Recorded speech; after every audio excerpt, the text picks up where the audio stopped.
Sí, bueno. Bueno, voy a comenzar yo para dejar la palabra a Rosy. La verdad es que estoy muy contento de poderla haber convencido que se hiciera un espacio para venir a platicar de un tema que, si bien nosotros que trabajamos en el sector inmobiliario y pudiéramos sentirnos ajenos, creo que le dio un punto y una puntería que nos va a ayudar a muchísimos, independientemente si somos emprendedores, si trabajamos en una pequeña o mediana empresa. Pero bueno, antes de empezar con ese tema, quiero darles el contexto de lo que nosotros hacemos desde el sector inmobiliario con algunos datos para conectar con este tema tan interesante. Nosotros actualmente, que trabajamos aquí en la ciudad de Tijuana, somos una empresa que tiene más de 57 años desarrollando distintos tipos de vivienda, y nos preguntamos ¿cómo está el sector inmobiliario actualmente? Bueno, ¿cuál es la oportunidad de mercado que tenemos? Si vemos el siguiente slide. Nosotros vivimos en una franja, y ahorita que el tema es fortalezas que unen por la baja, y que nosotros somos parte importante de esa promoción y de eso que está sucediendo hoy en la región al hablar bien, al emprender, al hacer cosas destacadas en distintas ramas.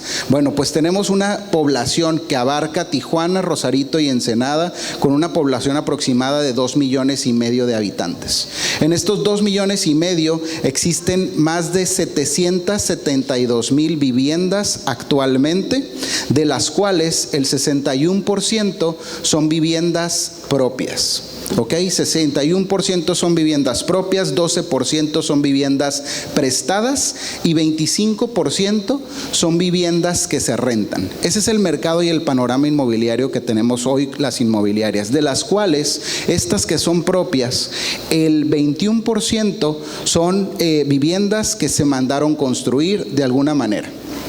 Un porcentaje mucho mayor, el 35%, son casas que se han autoconstruido, y digamos de la mejor o de la manera no correcta, pero son vivienda de autoconstrucción. Un 40% son casas que actualmente se están pagando o ya se pagaron y se compraron a un desarrollador. El promedio de los habitantes por casa en esta región de Baja California es de 3.3 personas por vivienda, y solamente el 6.16% son personas que tienen más de 64 años. El mayor porcentaje, con más del 50, el 51.53%, son personas que tienen de 25 a 64 años, que digamos que ahí está el mercado concentrado. Y un porcentaje también muy importante de un 42% son desde los bebés hasta menos de 24 años. ¿Ok? Actualmente, toda la gente que trabaja de manera formal y que trabaja en una empresa y hoy en día tiene un crédito autorizado para compra de vivienda, estamos hablando que es casi el 10% de la población, con 253,000 créditos disponibles que hoy la gente podría estar utilizando y por distintas razones no lo ha hecho. Una de ellas, imagínense, 253,000 créditos disponibles para una empresa desarrolladora o para un mercado desarrollador como un mercado potencial. ¿Ok? Ahí se abre una gran oportunidad que tenemos que atacar y que tenemos que aprovechar. Y bueno, también como un mercado muy importante de la región, estamos hablando del tema hotelero. Todo lo que está sucediendo hoy en Tijuana ha hecho que nuevos hoteles y nueva oferta esté ahí para el turismo, con un 55% de ocupación, con un promedio de estadía de 1.1 días. Quiere decir que la gente viene a Tijuana, pero viene un día y se va porque viene por oportunidades de negocio, viene por entrevistas, viene por cuestiones de negocio en las cuales todos participamos. Y ese es el mercado que tenemos actualmente dentro del sector inmobiliario, y podríamos decir, bueno, una empresa con 57 años, eso es a lo que se tiene que dedicar, ahí es donde está su reto mayor y donde está la oportunidad. Y sí, pero para poder yo dentro de la parte comercial poder plantear, gestionar y hacer una estrategia para aprovechar esto, pues lo tenemos que hacer dentro de una empresa que somos personas, las que estamos gestionando, las que estamos haciendo todo.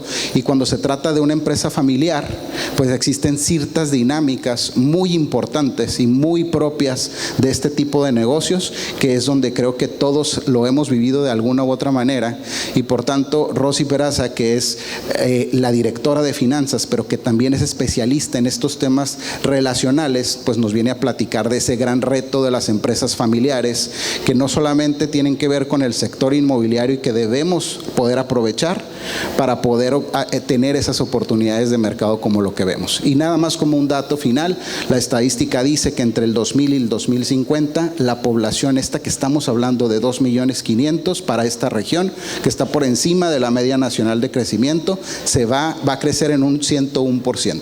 Entonces, si hoy existe una gran oportunidad de negocio, no solamente para nosotros, sino para todos los que estamos aquí, la oportunidad que va a generarse con la baja es todavía mejor, y por tanto, gestionar estas relaciones y entender cómo funcionan este tipo de empresas es de un valor bastante grande. Y bueno, sin más, le voy a dejar el micrófono a Rosy, que nos va a hablar como experta de este tema tan interesante. Gracias. Gracias, Jaime. Buenas tardes a todos. Sí, miren, curiosamente nos pasamos de los datos duros de hablar de nuestro sector inmobiliario a algo que se podrían ustedes preguntar, ¿y para qué vamos a hablar de una dinámica relacional en la empresa familiar? Bueno, ahorita vamos a ver cómo se pone esto tan divertido cuando vamos a hablar ya de un proceso de sucesión. Un poco de datos de por qué la empresa familiar es la columna vertebral de la economía de México y de muchos países en el mundo. La OMC y la OECD consideran la clasificación de empresas que menos de 10 empleados las consideran como microempresas, de 10 a 50 como pequeña empresa, y de 10 a 250 nos dice que son empresas medianas. Y el 95% de las empresas en el mundo corresponden a micro, pequeñas y medianas empresas. Díganme ustedes si no es importante que nosotros tengamos esa claridad de por qué nos impacta la dinámica relacional. Entonces, el 72% de este bloque de empresas se dedican al sector de los servicios. Y en México, la INEGI nos dice que el 93% de estas empresas que están en el sector formal son las generadoras del 72% del empleo nacional y un 52% del Producto Interno Bruto. ¿Y qué creen? La enorme mayoría de estas empresas son familiares.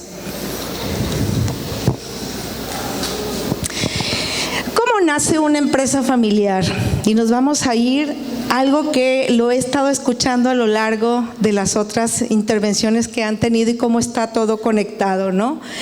Regularmente, si no es que decirlo casi siempre, aquí hay un emprendedor que es el que tiene un sueño, que hay una pasión que lo jala y tiene una visión a donde quiere llevar el punto.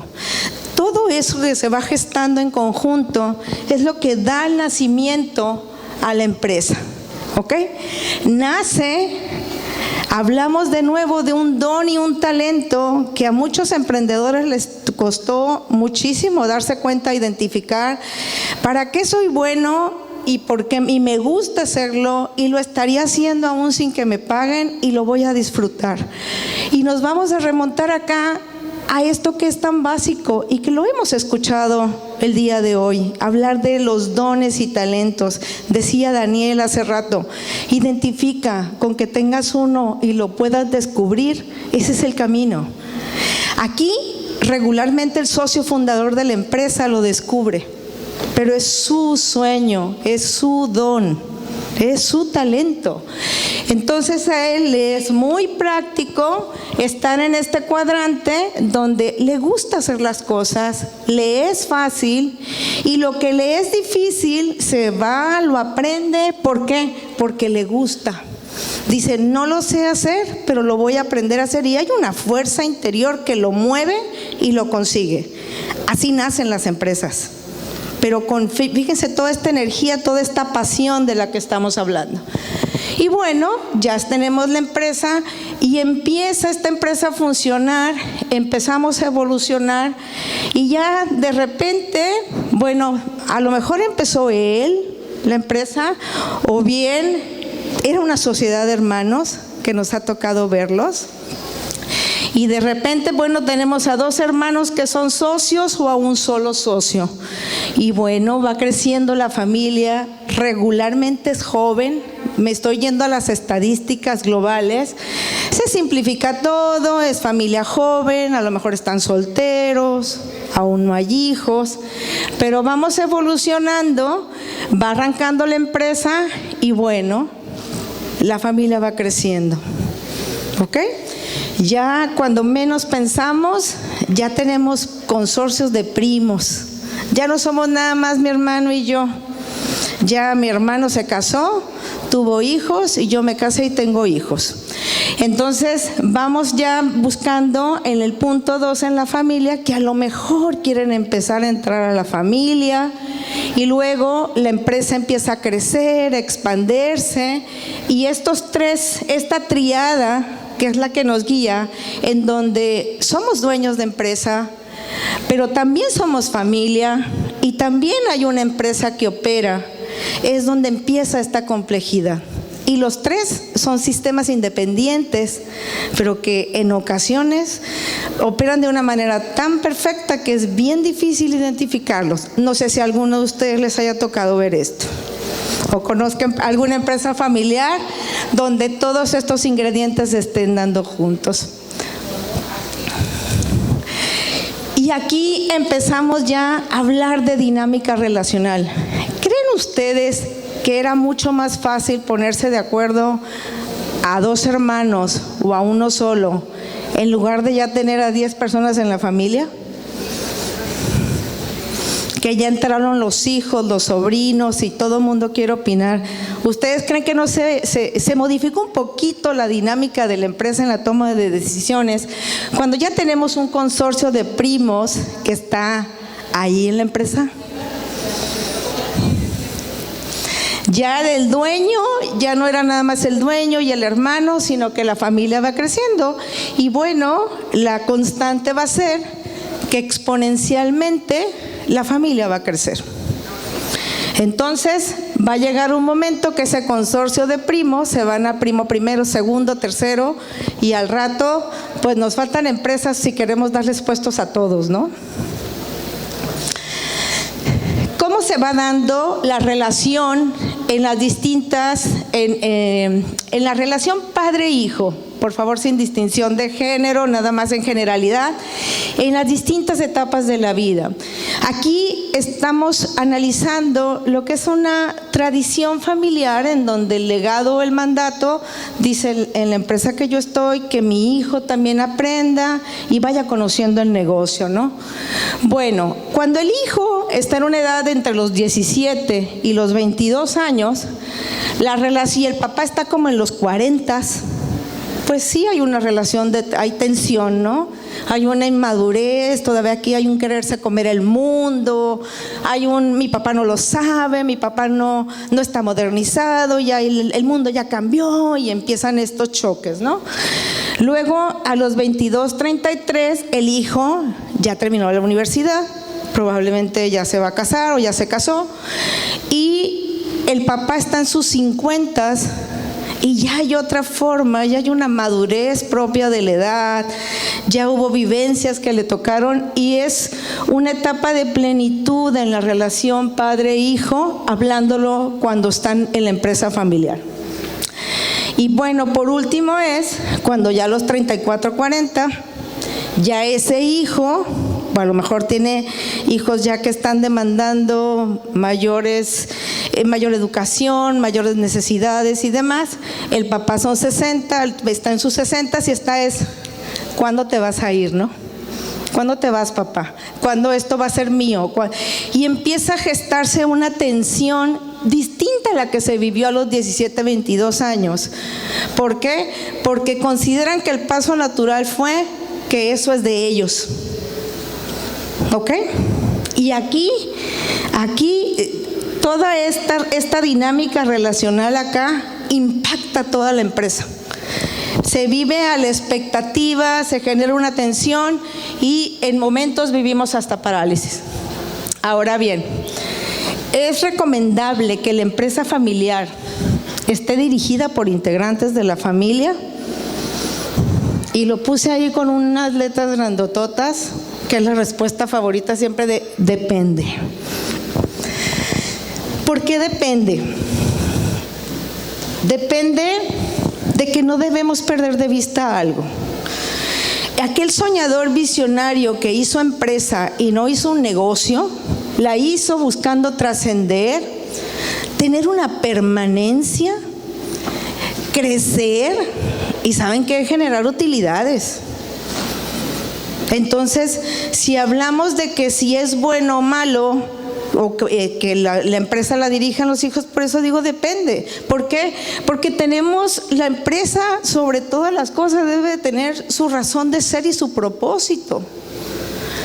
Si la persona que va a llegar está alineada con eso, pues perfecto. Pero cuando perdemos de vista el sentido de empresa y nos vamos nosotros con el mandato familiar, es ahí donde se trastoca y las empresas familiares, muy poquitas llegan a sobrevivir a la tercera generación. Solamente un 5% de las empresas en el mundo familiares llegan a tercera generación. Las demás mueren en la segunda, muchas de ellas. ¿Por qué? Porque perdemos el sentido, entre otras cosas, de para qué fue creada la empresa. Entonces, ¿qué directivo vamos a querer en nuestra empresa si queremos que nuestro equipo de trabajo, nuestra empresa permanezca? Bueno, necesitamos ejecutivos idóneos que cuenten con las competencias requeridas, que sean susceptibles de ser removidos si los resultados no son los esperados, bien, que sean remunerados en base a condiciones de mercado, no a lo que necesite él. No sé si les parezca familiar en alguna de sus empresas, no es que él necesita para vivir tanto. Sí, pero el puesto vale 10 pesos. Si el puesto vale 10 pesos, él debe de ganar 10 pesos. Si le vas a dar 100, estás yendo en contra de tu empresa. Y eventualmente vas a ser parte de la estadística. Entonces, y algo bien importante, queremos directivos templados en carácter, efectivos para desempeñarse en niveles de alta exigencia y estrés, y que esté alineado a un plan estratégico y visión de la empresa. Y aquí viene esta paradoja o esta dualidad. Por sobre todas las cosas, y algo que siempre considero debe estar muy claro en la mesa, es preservar el vínculo familiar versus también el sentido de la empresa. Cuando entramos a ponerlos a competir, es donde tenemos mucho que perder, de los dos lados. Entonces, si nosotros vamos a elegir ya ir incorporando, porque se vale, aquí no hay una receta mágica. Si vamos a decidir hacer planes de carrera para los descendientes y demás, y en lo que vamos elaborando un protocolo, que ahorita vamos a hablar brevemente de eso, vamos buscando que se estén desarrollando esto. Número 1, el cuadrante de talentos. No todos fuimos buenos para lo que nuestros papás fueron buenos. ¿Sí? O sea, haber nacido de padres abogados exitosos o de padres médicos exitosos que tengan un tremendo hospital, no tienes la obligación de estudiar medicina. Entonces, respetar el cuadrante de talentos nos va a permitir que también ellos, pues hablando también del sistema familiar, desarrollen esta templanza y elementos propios de la madurez del ser humano. Porque nosotros nos formamos regularmente y nos templamos en la línea de fuego, en primera línea. Las alas no nos crecen encerraditos en casa. Las alas nos crecen cuando nos vamos a caer o nos estrellamos. Entonces, esta sensación de logro, esta tolerancia a la frustración y al fracaso, y vivir esta escalatoria profesional y económica basada en resultados, pues es lo que nos va a permitir convertirnos en los directivos que probablemente regresemos a dirigir la empresa familiar. Pero se vuelve bien difícil desarrollar estas habilidades o estas características si estamos cobijados en casa. ¿Ok? Porque aparte, lidiamos con las expectativas que se están poniendo en todos ellos, que eso es una carga enorme que le pones. Se espera demasiado de ellos. Entonces, lejos de desarrollar templanza, lejos de sentir e identificar cuál es su don y talento, sinceramente están como sobreviviendo, en modo sobrevivir y decir, no le puedo fallar a mis papás. Y se vuelve una frase cotidiana de no le puedo fallar a mis papás, no le puedo fallar, no le puedo fallar. Entonces, ¿qué es lo que es importante en la dinámica en el sistema familiar tener claro cuando tenemos una empresa familiar y queremos estarnos preparando para lo que sigue? Lo primero es confirmar, legitimar y respetar la forma de ser de su hijo. Preservar por sobre todas las cosas los intereses de la empresa, los intereses de la empresa versus el vínculo familiar.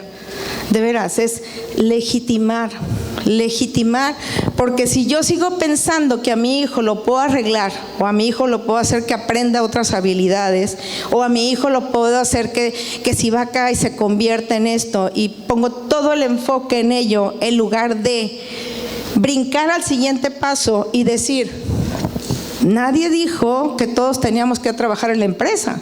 En la empresa familiar, o eres socio, puedes seguirlo haciendo, pero no estás obligado a trabajar. Te quedas en la parte de la propiedad. O bien puedes ser también ejecutivo que no eres parte de la familia, un ejecutivo contratado y demás. O tal vez si tú reúnes las características, pues podrás ser un ejecutivo también y ser familia y ser socio. Y luego tenemos acá en la parte 1 los que solo son familia. Solo son familia. Entonces, algo que considero que nuestra cultura en este mandato acorrala en algunos casos a las familias es en pensar que ellos se tengan que hacer cargo de eso. Y si nosotros no logramos resolver lo anterior, si nosotros no logramos legitimar a ese hijo, si no vivimos el duelo del hijo que pensaste que ibas a tener, o al sucesor, o al ahijado cuando no hubo hijos, si tú no pasas esa parte de decir no es, no va a ser y está bien, va a ser muy difícil caminar a llegar a lo que es un gobierno corporativo, porque ¿saben qué? Se vuelve letra muerta y hay cantidad de despachos, abogados. Ponerlo esto en papel y formalizarlo, créanme que es lo menos complicado. ¿Por qué? Porque regularmente cuando no está resuelto lo otro, el pedido de la familia es decir, ¿qué va a pasar cuando yo me muera? ¿Cómo le van a hacer? Y es una angustia y es un miedo, y en el miedo es porque dentro de ti lo ves incapaz al que se va a quedar, porque no lo has legitimado, que el hijo que tienes o lo que va a ser, o también es, ¿y por qué no pudiera vender la empresa? Como que se van cerrando las posibilidades en lugar de generar más, casados con mandatos o legados que no necesariamente es lo que se requiere. Las condiciones indispensables para un gobierno corporativo se tiene que contar con un protocolo familiar, una oficina familiar que no contamine la operación de la empresa, el consejo familiar, un fideicomiso de control accionario, un plan de sucesión, entre otras herramientas. Pero como les digo, si se fijan, eso de que el coche y todas las prestaciones que se van a dar a la familia, pues hay todo un sistema que lo puede controlar, pero para que tú tengas también una empresa profesional y exijas cuentas, te retiras y le pides cuentas a los profesionales. Todo eso de la empresa familiar te permite administrarlo. Y ya con el gobierno corporativo, bueno, yo ya tengo una asamblea de accionistas, porque yo les pregunto, los dos hermanos que fundaron una empresa hace 40 años, pues a lo mejor ahorita ya son como 60 de familia. No vas a tener 60 sentados en la mesa opinando, ¿no? Porque son socios. Entonces, forzosamente tienes que irte alineando a todo esto. Si no, esto se vuelve, o si tampoco regulaste en caso de un divorcio o en caso de muerte, al rato toda la empresa está en riesgo bailando en la trascendencia y la permanencia. ¿Por qué? Porque los temas difíciles no se hablaron. Y aquí hay que hablar los temas difíciles. Hablar de gobierno corporativo es hablar de vida, hablar de muerte y de cuál es en realidad lo que quiero que suceda con lo fundado. El consejo de administración y todo lo que está acá. Esto, les digo, este cómo de acá es lo más sencillo de hacer cuando se tiene resuelto lo otro. Quiero cerrar yo esta participación con esta frase que ya la dije, pero que la vuelvo a repetir. En los cómo hay mucha gente y en esta ciudad muy capaz, abogados, contadores, fiscalistas y demás, que pueden plasmar por escrito esta voluntad. Pero lo más importante antes de llegar a sentarnos con ellos es esto: confirmen, legitimen, acepten profundamente desde su corazón y respeten la forma de ser de sus hijos o descendientes. Nuestra sociedad necesita personas que vivan en mayor bienestar en todos los sentidos. Y aquí me remonto al cuadrante de los talentos. Cuando yo gran parte de mi día me llevo haciendo lo que no me gusta y lo que me es muy difícil hacer, vivo en una zona de frustración permanente. Y eventualmente eso trae consecuencias.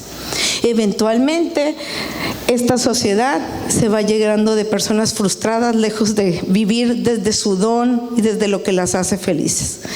Entonces, esta invitación que hago es, en esa legitimación, de veras, el mundo necesita maestros que aman lo que hagan, médicos que descubran la cura de enfermedades que nos siguen atosigando, la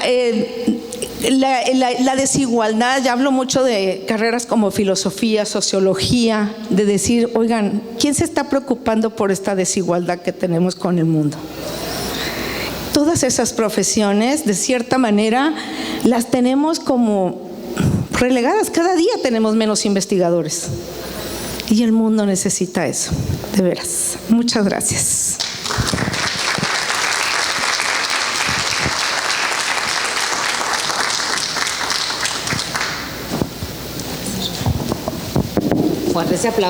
Fuerte el aplauso para Rosy Peraza y para Jaime Ponce. Esa es la porra, muy bien.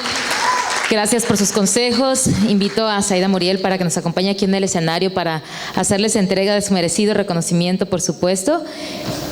Y mientras tanto, a ti que me estás viendo en tu oficina, en tu casa, en donde quiera que te encuentres, a quienes están aquí con nosotros en este foro, te quiero invitar para que disfrutes la velocidad de la red 5G con Amigo Kit de Telcel. Visita la página telcel.com y adquiere en línea Telcel, la mayor cobertura y velocidad. Vamos a hacer una pausa muy pequeñita y regresamos con más de esta 12ª edición del Foro Mujer Actual, Fortalezas que unen por la baja. Regresamos en un momento. Yo insisto en que mi lugar es en la parrilla para comer rico. Sentirme como en casa. Amigos que son familia.